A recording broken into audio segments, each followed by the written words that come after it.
Hello, this is Freethought Forum, a program by the Atheist Society of Knoxville and the Rationalists of East Tennessee. I'm Larry Rhodes. And I'm Faithless Forrest, and we want you to know that if you don't believe With in God, you're not alone. Right here in East Tennessee, you can find free-thinking atheists and agnostics. This is a show for them and people curious about life, living free without supernatural beliefs. All right, so this is a call-in show. Please take note of the number at the bottom of the screen down there. And feel free to call us at any time. There'll be a call screener who answers, and we'd love to hear from you so that we're not just talking to ourselves. Right, although we do that quite a bit. We will do that if need be. Yeah, go ahead and do the rationalists if you want. All right. Well, the Rationalists of East Tennessee have monthly activities on the first and third Sundays of most months. And on the third Sunday in the afternoon is a book club. Sporadically on the fourth Sunday is a get-together we call Reflections, usually at someone's home with sort of a potluck. All right? What Yeah. about the Atheist Society of Knoxville? Well, the Larry? Atheist Society of Knoxville, just because you asked, is a fun meetup group that meets up often at a bar or restaurant. And tonight's meetup, that's tonight, will be at West Hills Taps and Flats for happy hour, food, drink, and conversation. To find us, just look for the silver jacketed copy, which Of the God Delusion. of the God Delusion standing may get upright it. on the table. Or just look for the longest table with the most people and the loudest people. They're usually between 15 and 20 of us during a meetup. All right, Larry, what time does this start? It starts right after the show. Actually, it probably starts around 5:30, but most people get there around 6 and goes to about 8. So come righty. have dinner with us. And Flats and Taps is just a little bit east of Westtown Mall. Kind of So- across the street from the Copper Cellar. All righty. Today is Tuesday, November 14th, 2017. We are live, and we'll be talking about the cost of religious belief. But first, in the news. In the news, you got something for me here to read. I do. All righty. This is about the shooting in Texas. The headline says, "The shooter was an atheist." Which we've been hearing that a lot now. That he liked an atheist page, and that was about it. But, Aha, he liked an atheist page. Yeah, that no, he was could be an atheist, that was but- the whole thing. Yeah. All righty. So this is written by Dalen Green, and it's Splice Today website. Dalen has written, "It is clear that there are many interlocking issues in regards to mental health, easy access to firearms, and cultural factors related to how the United States conceptualizes masculinity. But understanding all of this, even on a basic level, requires a lot of time and research that people simply can't or won't do. The default response is to pin it on a single part of the shooter's identity, something that conforms to a typical other profile. If no such link is found, they are described as being lone wolves, preemptively decoupling them from the patterns that produce these incidents. Sutherland Springs shooter, whose name I won't read, was assigned a smorgasbord of labels, such as being a member of, I'm going to mangle this word, Antifa. or a communist. Then ex-friends mentioned his atheism, which was an angle that conservative media outlets picked up on. It glossed over Kelly's history of violence, his domestic dispute with his mother-in-law, and societal influences like America's gun culture, and the inability to detect and adequately handle warning signs. But such careless assignment of blame to atheism has far-reaching consequences. The United States is still an extraordinarily religious community, despite the rise of the non-religious.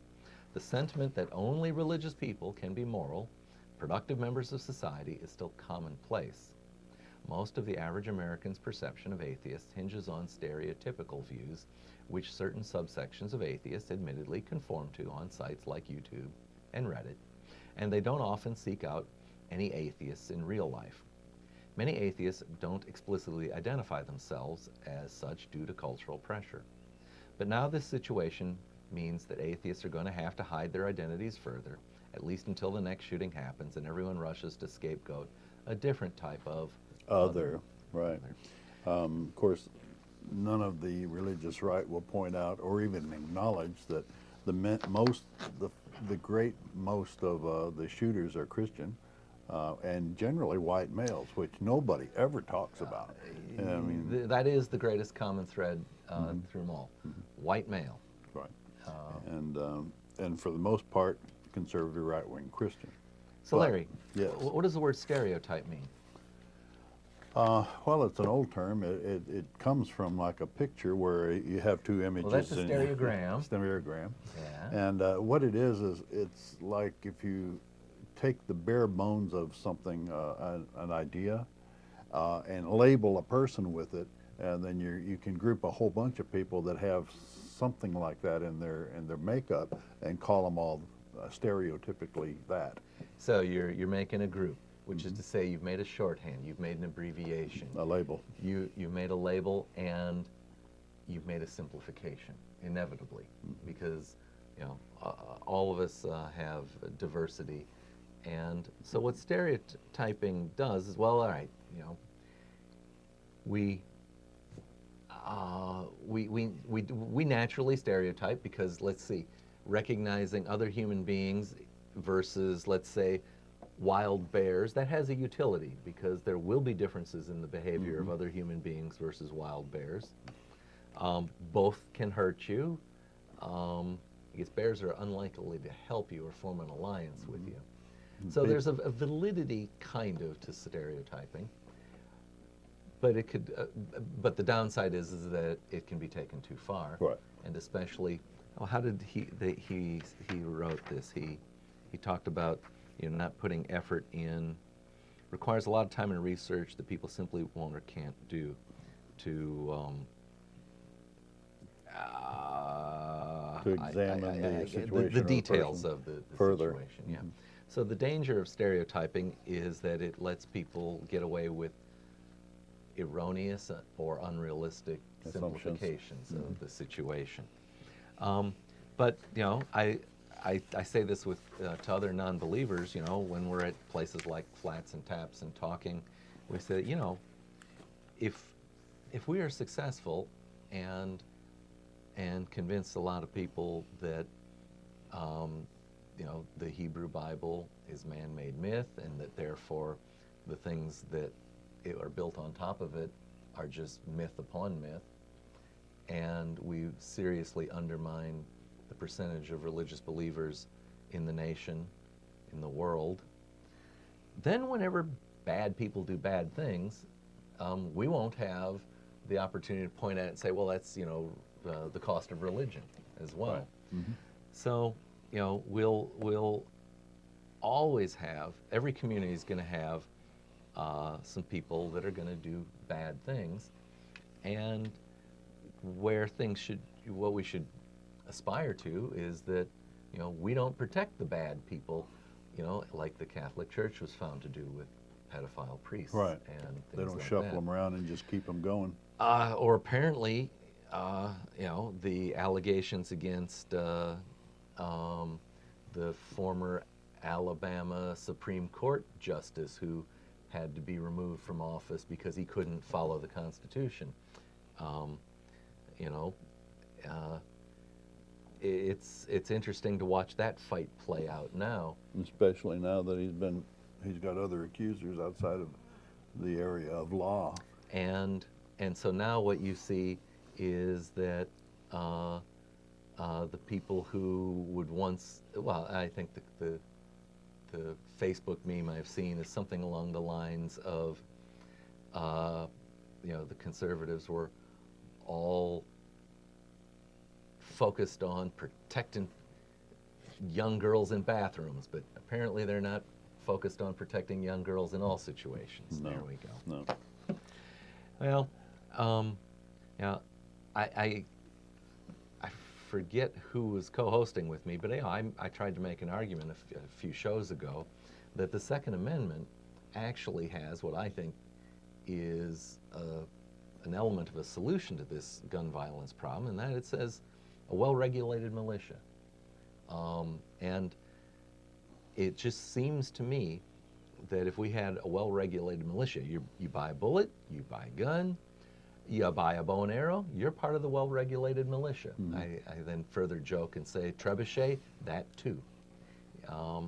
you're part of the well-regulated militia, and you should be expected to show up, report to an authority hierarchy. That's right. And the nature of your participation should be sufficiently, let's say, strenuous or onerous, that people who can't or are unwilling to accept discipline would, in a sense, self-identify. And this case here of the shooter in Texas actually illustrates that. He had been in the military, and he had misbehaved, and if what we had was a system that says, you know, man, when you mess up in the military or the militia, you lose the opportunity. That's part of the regulation. You fail to follow regulations, and you lose the opportunity to have weapons that can hurt people. He was dishonorably discharged. Yeah. And go ahead. And apparently, you know, there's some kind of a, I think, half-hearted mechanism of identifying people who are dangerous and should not be allowed to buy guns. And I think I heard a report on public radio to the effect that, you know, something like half the states have submitted 0 names to that registry of dangerous people. Yeah, if the military had submitted his name to the registry, he would not have been able to buy his guns, at least from a dealer, a reputable dealer. He would have had to go underground for them. Now, I must admit, I have to ask the question, does Texas, is Texas using that? I believe it's federal law. That identification system? It's a federal law. So I guess where it's been falling down is that some states aren't putting data into it, but all states are reading from it. This was on, the onus was on the military to do it, and they didn't do it. But anyway, all right. So don't, or at least limit your use of stereotypes when you're judging people. This is a reminder, we're about 20 minutes into the show. You can call in and talk to us. We're going to get into Pascal's wager and the costs of religion here in just a minute. But the number is at the bottom of your screen, 215-2288, and you're welcome to call and join the conversation anytime. All righty. Are we moving on to the main topic, or did you have something else in the news? No, that's about it. I guess we're ready. All righty. You mentioned Pascal's wager. What is Pascal's wager? Well, everybody's heard it, I guess. Every Christian out there. A lot of other religions use it, of course. There's a lot of flaws in it, but mainly it comes to this, you know. You don't believe in God, well, you ought to believe anyway. I mean, even if you're wrong, if you believe in God and you're wrong, nothing happens to you. If you believe in God and you're right, you get to go to heaven.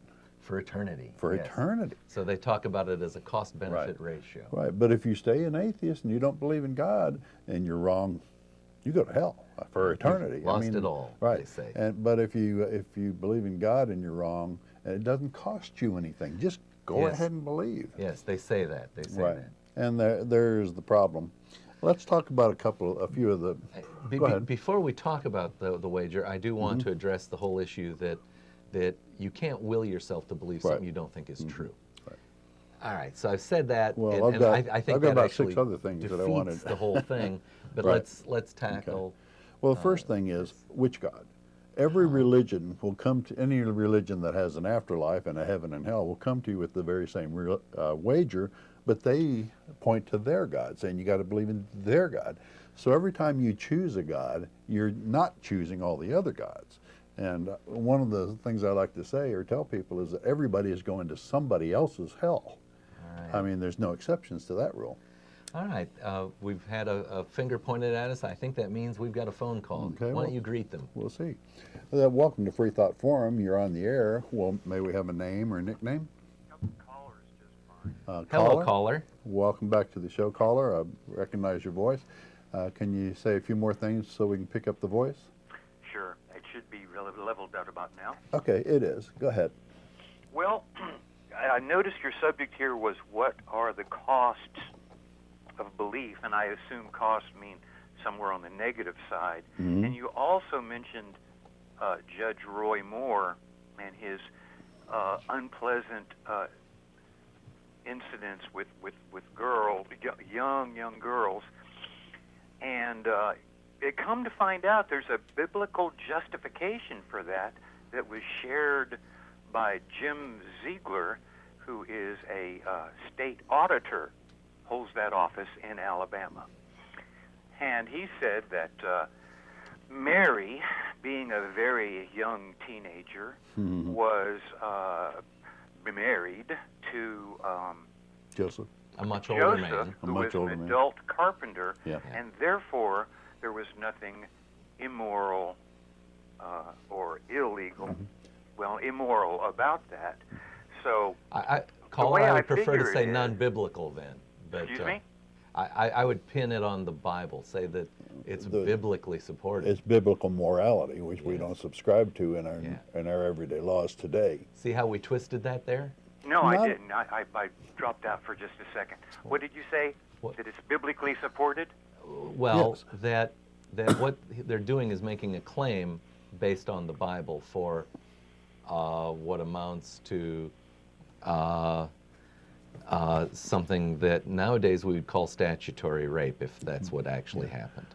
And I watched These are allegations at this point. watched a late night show the other day, and one of the hosts, I forget who it was, I think it was Colbert, said, "Yeah, but the whole point is he didn't touch her." It was an immaculate conception. They didn't have sex, or he didn't even. Oh, you're referring to the Bible. The Bible, version. yeah. Yeah. So Yeah, I mean, if I throw that whole don't think thing that out the was window. Colbert. I think it was one of the other comedians, and he did not use the word touch. Yeah. Right. Yes. So. So that's a danger. If you do not want your daughter to be assaulted or harassed by an adult district attorney in a Gadsden Mall or YMCA.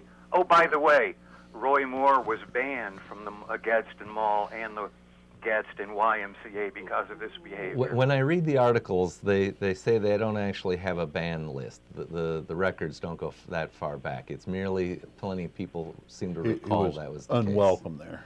case. Meaning there's no physical evidence of a ban. Well, yeah, there's no, but there is, what do you call it, testimony, or rather confirmation by police officers who were among the people that verified that. So if your religious belief can lead you to accept things, and then this just being one of them, or such as having sex with a woman and then she has to marry you, or any of the other things that are put forth in the Bible, well, then that's a kind of a cost, something you have to live with. Well, there's quite a few, and we're going to go over those here in the rest of the hour. So caller, I couldn't help when I read that think, I don't think the Bible I've read, my Gideon, my trusty Gideon, I don't think it ever said Mary's age. No, it did not. And However, so it just bothers me when someone, like that Alabama district Right. attorney, whatever he was, will then assert what he did. Certainty. Because, he's just making it up. Yep. Now, well, Which is that's common. true. He may be making it up, but is politically astute, since we find that white evangelists tend to vote for people who spout the Bible, whether they spout it accurately or not. all right, you're saying Authoritarianism. that accuracy is irrelevant when quoting the Bible. All right. Okay. Okay. Did you have any more for us, caller? No, that's all I had to share with you. Hope some other people call in. It seems like it'd be an interesting show on the cost of belief. Well, if you teach your kid to believe, well, they believe one thing that's kind of nutty, they're going to believe other things that are kind of nutty. So you more or less, hamper, hamstring, Well, make your kid vulnerable to that kind of I stuff. call those the hooks of religion. If you teach your child that they have a soul, that they're going to go to either heaven or hell in the afterlife, and they teach them that certain beliefs have to be believed in order for that to happen, they make them vulnerable to con men and preachers and priests who will then use those religious hooks to control that child and get them to do what they want them to do. Yeah. Often you hear somebody say about Scientologists or Mormons or whoever, who can believe that type of nonsense, or why would they believe that type of nonsense? It's because they were already brought up believing nonsense. From the earliest Just childhood. Another step. Yeah. Yeah. All right. Well, I hope some other people call up, and I'd be willing to hear hear some opinions from others. All right, caller, we hope you'll drop into Flats and Taps sometime soon. Yeah. Okay. See you Talk there. to you later. Bye-bye. Thank you. Well, we'll continue to flesh out Pascal's wager before we get into the costs of belief. Let's say this is one that you thought of. It says you can't just choose to believe something. Right. And the other part of that is that, let's say that, I mean, most religious people would say, you really need to believe in God. What do you want us to do? Just say that we believe in God? Because that's basically what it would be. We would be lying to you and lying to ourselves and our family and the rest of society, because you can't make yourself believe. We would be living a lie. Also, you can't just believe in God and Christianity and get into heaven. You've got to accept Jesus and be your Savior into your heart and live your life. And then that turns into the question of what kind of Christian are they? Are they the kind that thinks that that Jesus is God, or he's the Son of God? It's very vague if they say, well, you've got to believe, Right. and so God. thus believe what? Right. And that's why I almost always will say, you mean Yahweh. I don't know if I've spoken to you since. I had a visit from Jehovah's Witnesses a couple of Fridays ago. They lasted about 15 minutes, but they began talking about God, and I said, you mean Yahweh? And they wanted to say Jehovah. And we had a little conversation about that. And I said, well, I think the pronunciation Jehovah is kind of like a mistake by German biblical scholars of the 1800s, and that further scholarship says that a more accurate pronunciation would be Yahweh. And that, of course, and I think, well, one of the Jehovah's Witnesses remarked that the vowels aren't written down, so there may be some conjecture there. And therefore I said, well, yes, but saying Yahweh is much easier than saying Jehovah. Tetragrammaton, which is actually the term for the 4 characters that make up Yahweh, the Tetragrammaton. And it was Seems like it would be 5 characters if it starts off with tetra. You may have me there on that. Yes, you may have me. But I gained real credibility in their eyes when I used that. They stopped arguing about what we were going to call him, because I said it's much easier than saying Tetragrammaton, isn't it? Yeah. You say that word pretty well. But I mangled it when I was trying to use it with them, and we had a nice little laugh about that. But it illustrates the value of knowing their book if you're going to talk with them. Yeah, I don't know their book very well. It made for an entertaining conversation, and I raised some of the issues I do about the truthfulness of the Bible. But all right, we're talking about Pascal's wager, which is which is about a logical argument, or an argument anyway. Well, point number 5 I always like to make is, what if souls aren't real? I mean, what if we don't have souls? And atheists generally don't believe that we do. There's nothing supernatural, and souls would be in that category. If souls aren't real, then all of this is moot. There is no point to any of the religions that depend on an afterlife. Let's go to the caller. Welcome, caller. You're on Freethought Forum TV. You're on the air. May we have a name or a nickname? Hello, Larry. My name is Min. Could you say that again? I didn't get it. Oh, sorry. My name is Min. Min? Would I Yeah. spell that M-I-N? Hello, Min. Thank you for calling us. Do you have a comment or question? Yeah. Today is my lucky day because I have you are my favorite host of the show. Oh, great. All righty. Thank you. Yeah, we don't get to work together all Not that very often often. anymore, Larry and I. Yeah. So about the topic about the cause of belief, I have a question. But before I go there, I want to emphasize a little bit about the Pascal wager. I think it only refer to Christianity, because in most of other religions, it's about practicing the principle or the tenet. It's not really so much about belief, but I think the Pascal wager only emphasize what you believe. You make a good point. There are very few Eastern religions that have anything to do with the soul or an afterlife.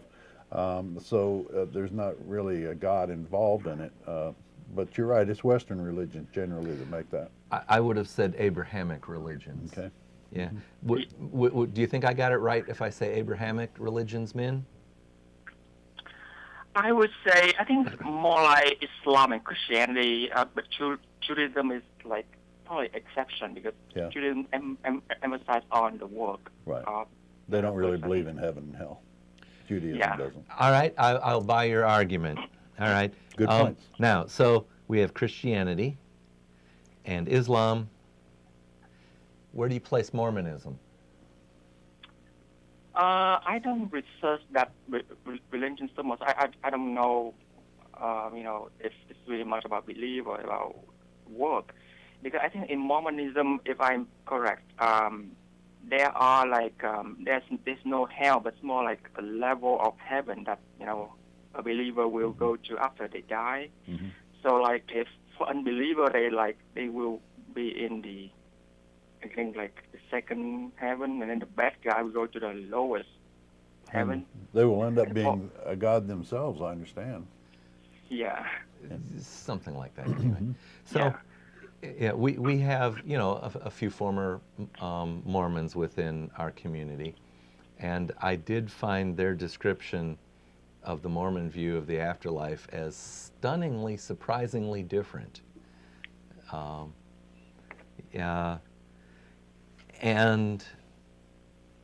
I didn't think to ask the question, is salvation anyway contingent on belief?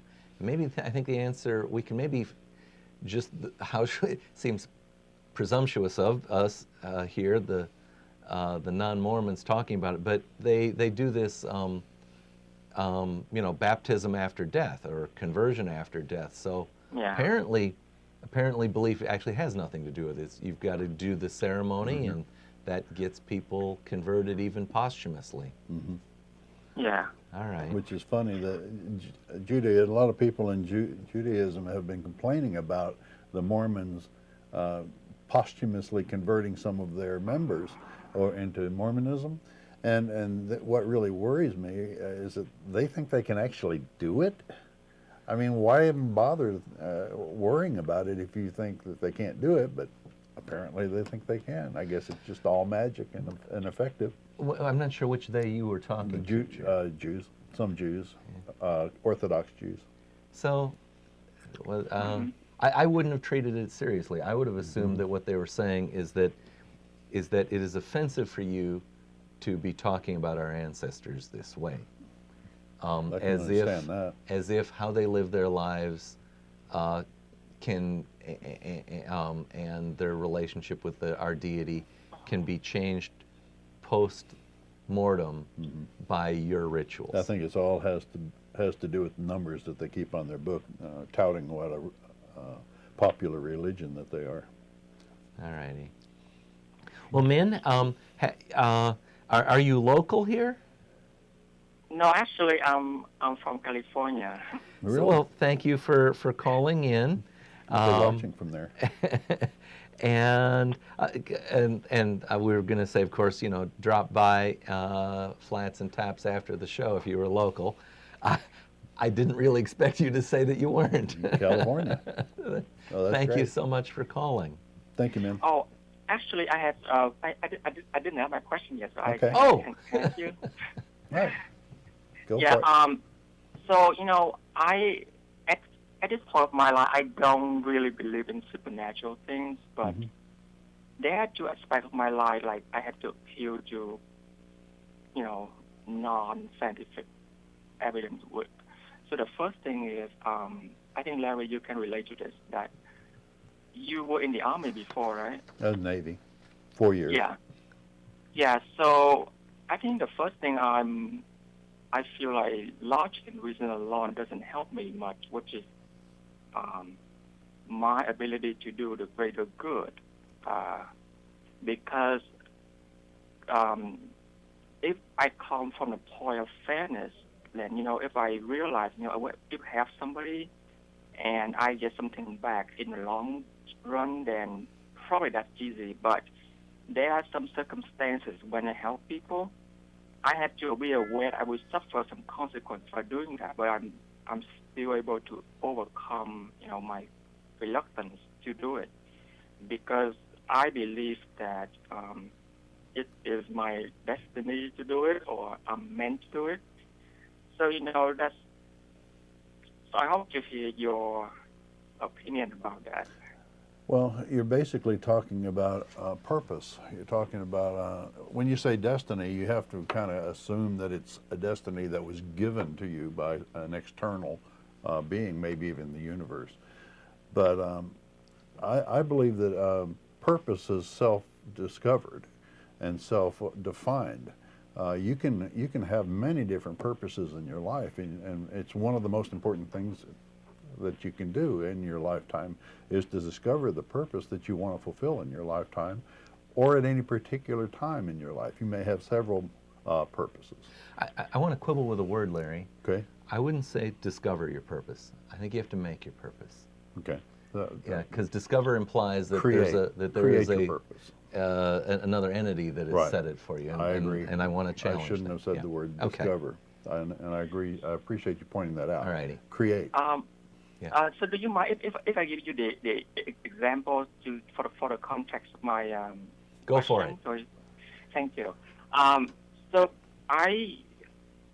I'm working as a pharmacy technician, and one of my previous jobs in a retail pharmacy, one of the unspoken rule code is that pharmacy staff are not encouraged to give discount to the customer if they don't have insurance, unless they give the coupon, so the company can maximize their profit.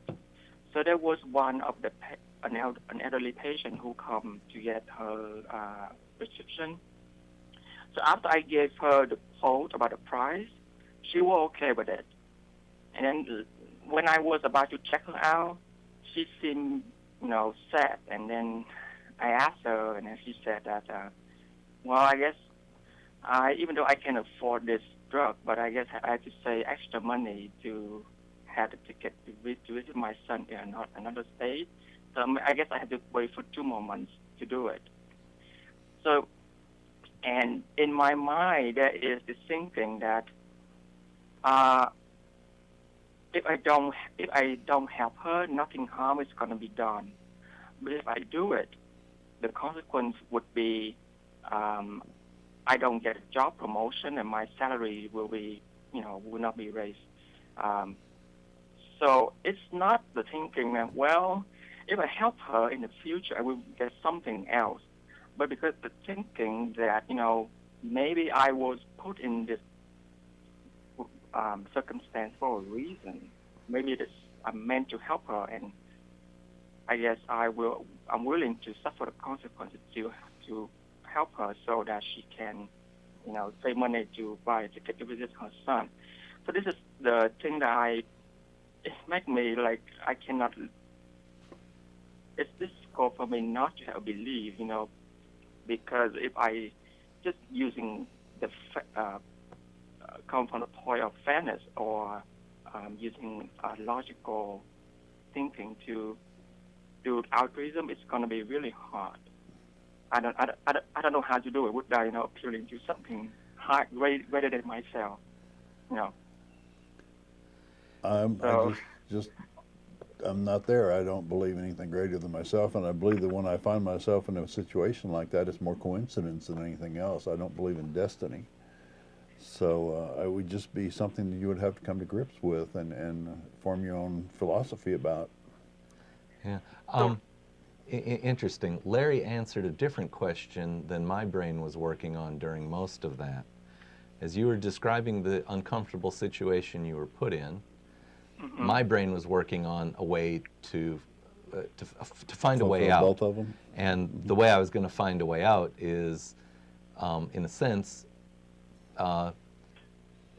maybe I would be suggesting a faith-saving way out is to say, there's another medicine available that costs less, and even if it's maybe not completely true, you say, it's maybe not quite as convenient, and therefore it's not the first one prescribed, but it will cost less, and that would be your faith-saving way out of giving a lower cost alternative? Forrest, because in my mind back then, I acknowledged the fact that even if I give a coupon to the patient, the company will not lose any profit because they just maximize the profit when they give out the discount to the patient, but they gain a bit less after tax, but they still gain money. They don't lose anything. And so when I think, but if I help her, the company still gains something, and she gains something too. But I mean, in exchange, I had to deal with the consequences for my career advancement. But I'm willing to deal with it. And the only thing in my mind back then is that I am meant to help her. I'm thinking about a similar situation. Larry, I guess when you were in the Navy, if your comrade was about to be shot, and you're gonna jump in, and you're not gonna think about logic and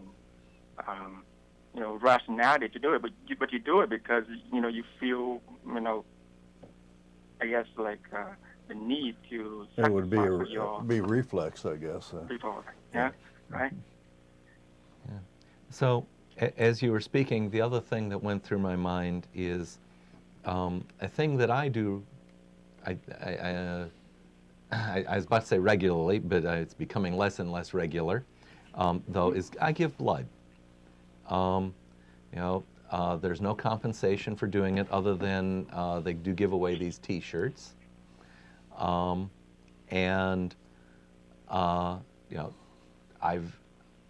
never had a close friend or relative, in need of large amounts of bloods. Meaning, I've never had a situation where I could be actually donating to specifically benefit a person that I know. So far, in 58 years, it's only been to help strangers. Yeah. But it feels like I feel kind of a compulsion that, man, I need to do this to make sure that someone in need doesn't go short. And that in the ideal world, the blood that I donate today, hopefully no one needed it, and that I just went through some motions that just created additional safety that no one actually had to use.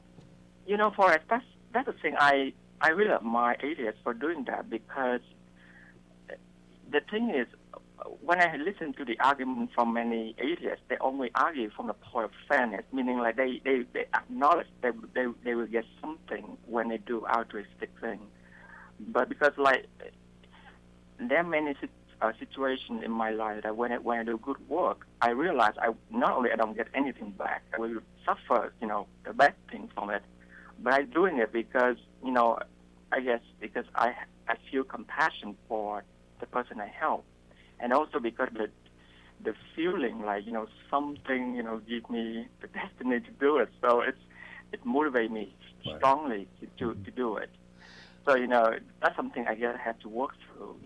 Yeah. To cross to your side. Yeah.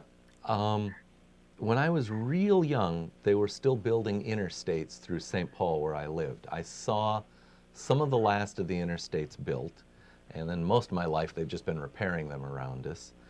But I'm very conscious of the fact that, I was never taxed to build these interstates that we all benefit from so much. Yeah. And I was never taxed for the moon landing program. I was just a boy when it was happening. And yet these are things that I benefit from. A great benefit of the moon landing program is that we have a space agency that has put the Hubble Space Telescope and the X-ray telescope and the infrared telescopes up there so that we can look out and see about the universe and learn things that, while they may have no immediate practical utility, they teach us something about the universe so beautiful and so deep. And we wouldn't have that if it weren't for the money spent for the moon race. Mm.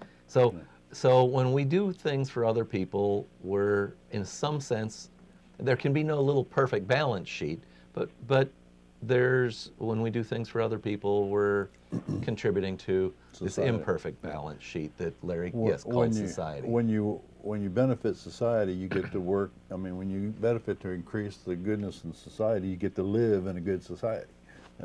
Some people would call that karma, but at the same time, you are benefiting from your own exertions, and then not in an afterlife either. You're in this particular life.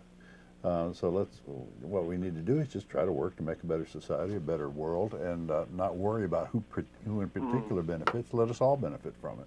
Yeah. Yeah, that's awesome. Well, thank you so much for taking my call. I just have one quick question, and I'll release, and then you can answer that. Sure. Yeah. So, when I listened from the beginning on YouTube of the show, and I realized that some of the atheist caller was pretty, mean. So, and I keep hearing the term silent hospitality. So I wonder. I asked some people, and they say that phrase only apply if you are a Christian. I mean, specifically Southern Baptist, and you are like heterosexual. If you fall out of that norm, then they will not be. There's no more hospitality to you. So since you live in Tennessee, I wonder if that phrase is really true in that way, or. So Larry said he wasn't following your question. Larry, explain. Not picking up the voice. But you were born in like Memphis. West Tennessee. West Tennessee. Mm-hmm. You did spend some time growing up in Chicago. Right. But then you've also spent a lot of time in Tennessee, here in East Tennessee. Mostly here. Mm-hmm. Yeah. I grew up in Minnesota for the first about half of my life. I actually had been a little more than half my life in Tennessee. And I was told as I was moving here that I forget exactly how they said it, to the effect that Southern hospitality is real, but they also said you may actually find it hard to ever make close friends, that as an outsider you'll always be a little bit other. But I've married someone from Tennessee, and made many friends. Yes, and I will also say that there's an aspect I noticed right away. When I would be speaking to people, they would say, "Have you lived here all your life?" And what I knew they meant is, you don't talk like us. But the way they said it, "Have you lived here all your life?" as if they were giving me the benefit of the doubt, was, I will say, devastatingly charming. Do you see what I mean by that?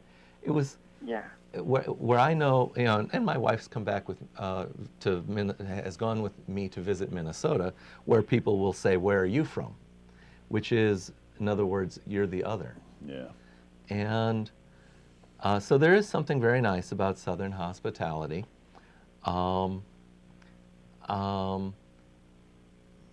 But I think part of it is, and some of it is ingrained in standard ways to express things. It's almost reflexive. And therefore, sometimes it may not be genuine, too. That can happen. Yeah, the Minnesotans asking, "Where are you from?" in a sense, they're not, it sounds off-putting, but in a sense, they're just simply expressing curiosity, too. So you can spin both of them both ways. Talking about the Southern culture, I've lived here most of my life, and I've been an atheist for 30 years before I came out of the atheist closet. And the very first person that I told that I was actually an atheist, they had invited me to church. And I said, I don't really want to go. "Oh, why not?" "Oh, well, I'm an atheist." And she said, "Oh, no, you're not." Which was the sweetest thing, because she thought I was a very nice person. I couldn't possibly be an atheist.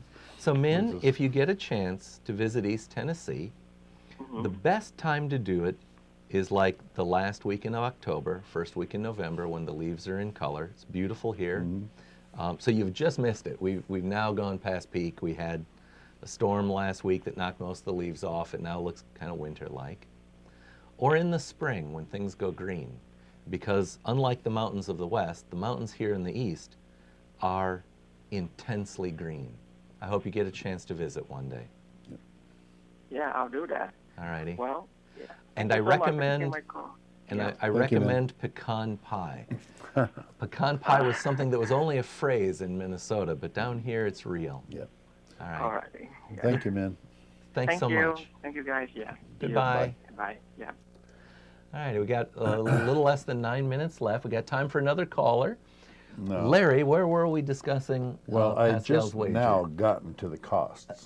we debunked Pascal's wager pretty much, but the last thing that Pascal's wager says is, if you don't believe in God and you're wrong, I mean, if you do believe in haven't God lost and anything. if you believe in God and you're wrong, it hasn't cost you anything. And I'd like There to we go into some of the costs, some of the actual costs.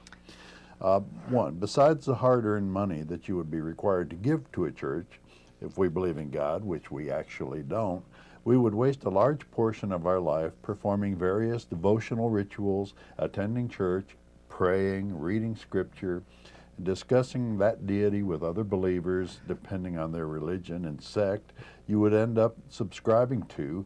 You might lose the freedom to drink alcohol, eat ham or shellfish. You've gotten ahead of me. You talked about discussing, and I was discussing that deity with other believers. discussing the deity. All right. And depending on the religion, you could end up losing the freedom to drink alcohol, eat ham or shellfish, or have sex before marriage, or even masturbate, among other things. Now that's just one paragraph full of cost. Preachers would then demand that you also believe in heaven, hell, sin, resurrection, prophets, miracles, Satan, angels, demons, souls, etc. Let's back up. All right, we get to so. If you talk about have to believe in heaven, hell, sin, and some other things, Yeah. that then turns into the question of what is heaven, and which heaven? Because depending on the different religion that you're in, there may be a heaven and no hell. Like Mormonism doesn't have a hell, but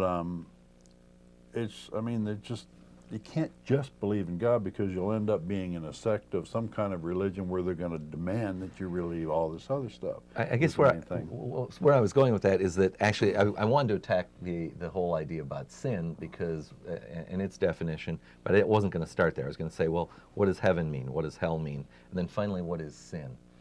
It's actually from you that I learned what I think of as operationally one of the best definitions of sin. So, without me prompting you any further, how would you define for our audience what trespass sin against is? God. All righty. It's an offense against the deity. It's not Breaking one of His rules.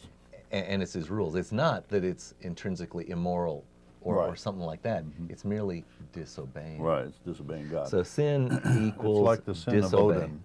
of Odin. Most people, Christians, will remember that Odin was making love to his dead brother's ex-wife, which, according to Jewish law, you have to impregnate your dead brother's wife in So order that to he can carry have, on his, the lineage. There can be sons, yes. But that's the law, and that's what God commanded. But however, Odin made the sin of removing himself before climax and actually spilling his seed on the ground. And many Christians nowadays will use that sin to prohibit masturbation, when it has nothing to do with masturbation. But I mean, this is one of the sins that they proscribe. The thing about sin is that sin is made up by the religion. I mean, every religion has different sets of sins which offend God, and which prohibit what you can do in that religion, which is a cost of that religion. And in fact, I think some of them will say doubting the existence of God is a sin. And I think even an unforgivable sin to some of them. Yeah. So doubt. All right, we got a little less than 5 minutes. Also, saying that we don't believe is another cost. Saying that we believe when we actually don't will cost us a great deal of self-respect by being intellectually dishonest with ourselves, our families, and our friends for our entire life. We would be living a lie. If this is the only life we have, then dedicating your life to a false belief is a rather serious problem. We would not only make a mistake, but we would be basing our entire life around this mistake. I would say that's a pretty good cost of belief. There's also a lot of guilt and stress associated with religious belief. No person is perfect, but in the words of Christopher Hitchens, God creates us ill and commands us to be well. That's guilt every time you fail to live up to God's expectations, and he has very high expectations. And that guilt causes stress, and that's an awful lot of unnecessary stress to carry with you in every day of your life. And did you have a comment? Well, I couldn't. got about two more paragraphs. If Hitchens was here, I'd have quibbled and said, God doesn't have high standards. He has erratic standards. But all right, I'm just me quibbling. In a worst-case scenario, accepting outlandish religious beliefs could result in you or your children being molested by priests, bankrupting or killing your children. Could result in you or your children being molested by priests or bankrupting or killing yourself in some apocalyptic doomsday scenario, or even blowing yourself up in an attempt to kill infidels. Remember, we're not just talking Christianity here. These are not fantastic results pulled out of the air to scare you. Each and every one of the above is a well-documented result of extreme religious beliefs. There are many other examples as well. Andrea Yates killed her 5 children in 2002 because she was afraid that they were going to grow up and go to hell. In 1978, parents fed poison drink to their children in Jonestown, Guyana, before drinking it themselves. So think, Pascal's wager was created to bring Christian fence setters back into the fold, but that's it. All righty. Well, we're near the end of the show time here, and I realized we didn't take a mid-program break because we had such an interesting call. And we want to remind viewers that the third Sunday meeting in November will be the 19th, and it's going to be a DVD presentation from the Skeptics Society Distinguished Lecture Series, How I Lost My Faith, Reporting on Religion in America, and Found Unexpected Peace. And then By Dr. William Lobel. Yeah, there's more here. Yeah, William Lobdell's. All right, there's more here than we have time to read. The December Skeptics book is A Framework for Understanding Poverty by Ruby Payne. Ruby Payne. And that is this coming. No, that's December. Oh, okay. Yeah. I'm sorry, that's December. November's was a couple days ago. Okay. December 10th, by the way. All righty. We want to remind viewers that the show is funded by the Atheist Society of Knoxville and the Rationalists of East Tennessee. This particular show receives special funding by DW, and we want to thank DW for that. We don't have time to run any of the videos at this point.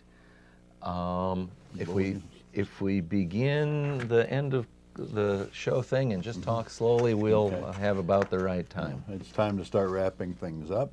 Get out your pen and paper. This has been the Freethought Forum, a program by Atheist Society of Knoxville and the Rationalists of East Tennessee. You can give us feedback by voicemail at 865-272-9060 or email us at freethoughtforum@yahoo.com or visit our Facebook page, Freethought Forum Knoxville. That gets checked far more often. That's the best way to give us feedback. Yeah. And you can see the show on Tuesdays generally from 5 to 6 p.m. Eastern Time on this Knoxville station. And since we're trying to stretch it out, there's also a radio show which happens every Wednesday night at 7 o'clock on 103.9 FM here in Knoxville, WOZOradio.com. So that would stream WOZO. Right. And you can find this show streaming. Your out-of-town friends can find us at ctvknx.org. We won't have a show next week. We're preempted by the Beer Board. We'd like to thank our callers and the staff here, and remind everyone, if you don't believe,